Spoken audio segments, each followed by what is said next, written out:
اچھی بات آپ نے تسلیم کیا اس بات کو. بہرحال میں زید حامد صاحب آپ کی جانب آؤں گی. السلام علیکم, بہت بہت شکریہ ہمارا ساتھ دینے کا. فرمائیے گا, 3 چیزیں بہت ہی اہمیت کی حامل ہیں اس آپریشن کی, اس واقعے کی ٹائمنگ, اس کی ایگزیکیوشن اور اس کا ٹارگٹ. یہ تینوں چیزیں ملا کے دیکھا جائے تو کون تھا اور کیا اچیو کرنا چاہ رہا تھا؟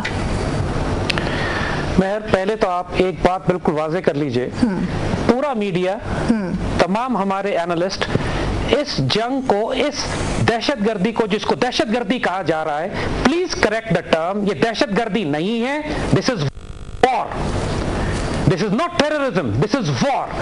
پاکستان حالت جنگ میں ہے, بالکل اسی طرح جس طرح 1965 میں ہم پہ حملہ کیا گیا تھا, 71 میں ہم حالت جنگ میں تھے.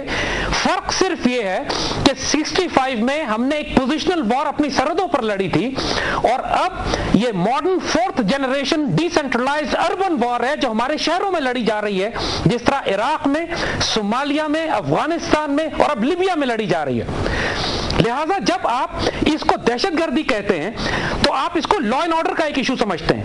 جب آپ اس کو وار کہتے ہیں تو پھر یہ لا اینڈ آرڈر کا ایشو نہیں ہے, پھر یہ نیشنل سیکیورٹی کا وہ ایشو بنتا ہے جس کا تعلق پاکستان کی سلامتی کے ساتھ ہے, اور پاکستان کی diplomacy, foreign policy, media, information warfare اور آرم فورسز کو اکٹھا ہو کر اس کا جواب دینا ہوتا ہے.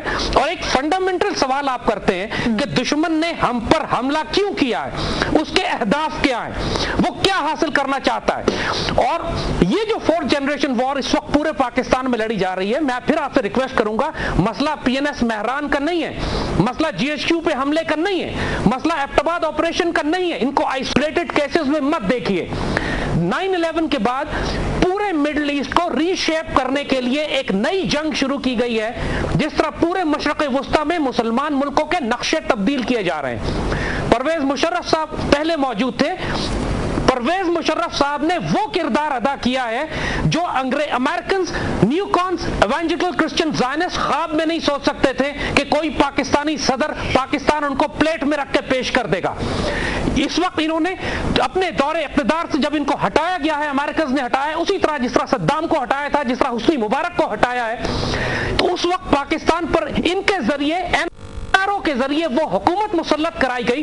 خود مشرف صاحب مانتے ہیں کہ ان کی سب سے بڑی غلطی NRO ہے. یہ وہ NRO ہے جس کے ذریعے پاکستان پر وہ کرپٹ CIA اسپانسرڈ حکومت مسلط کی گئی, جس کا مقصد پاکستان کو یوگوسلاویا کی طرز پر توڑنا ہے. آپ جب تک اس بڑے ایکسس کو, بڑے کھیل کو نہیں سمجھیں گے, آپ جو سوال کرتے رہیں گے اس کا کوئی ریلیونس نہیں ہے پاکستان کو ہونے والے. زید حامد صاحب, قطع کلامی معاف, ود آل ڈیو ریسپیکٹ, ہمارے حاضر جنرل صاحب بھی تو اس NRO میں موجود تھے نا. دیکھیے, جو غلطیاں ہوئی ہیں ماضی میں وہ ہو چکی ہیں.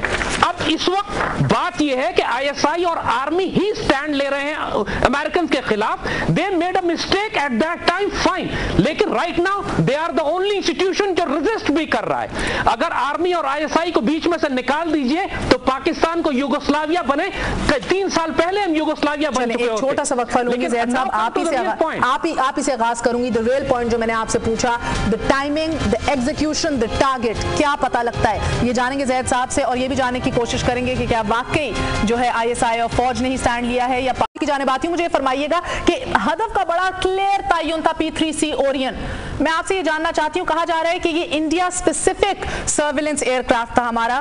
کیا یہ واقعی بات درست ہے؟ ہمیں ممبئی اٹیکس بھی یاد ہیں جب پاک بحریہ کے اوپر بھی الزامات عائد کیے جا رہے تھے بھارت کی جانب سے. اس کے بعد جو ہے مسلسل ہم دیکھ رہے تھے کہ جیسے ہی یہ آپریشن کا آغاز ہوا, بھارتی ٹیلی ویژن کے اوپر بار بار یہ طیارہ دکھایا گیا, بار بار یہ کہا گیا کہ تباہ ہو چکا ہے, تباہ, یعنی کہ اس کو ایک سیلیبریٹری طور کے اوپر دکھایا جا رہا تھا. کیا واقعی یہ جہاز سب سے زیادہ تکلیف بھارت کو ہی دیتا تھا؟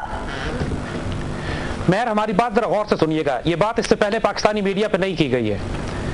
اس بات کو ذہن میں رکھیے گا کہ پاکستان کو جس طرح یہ ڈسفنکشنل اور فیلڈ سٹیٹ بنا رہے ہیں, جس طرح پاکستان میں ایک انارکی کریٹ کر رہے ہیں, جس طرح حکومت اکانومی کولیپس ہو رہی ہے اور صوبائیت, لسانیت, قومیت میں کراچی میں انارکی بلڈ ہو رہی ہے, اور ساتھ ساتھ قوم میں غصہ بڑھ رہا ہے امریکنز کے خلاف. امریکنز کو اندازہ ہو چلا ہے کہ بہت زیادہ عرصہ نیٹو کی سپلائی لائن پاکستان سے جاری نہیں رہے گی. نیٹو اور امریکنز اپنے لیے ایک نیا سپلائی روٹ تلاش کر رہے ہیں پاکستان ہی میں سے, اور جس کے لیے یہ وہ طریقہ کار استعمال کر رہے ہیں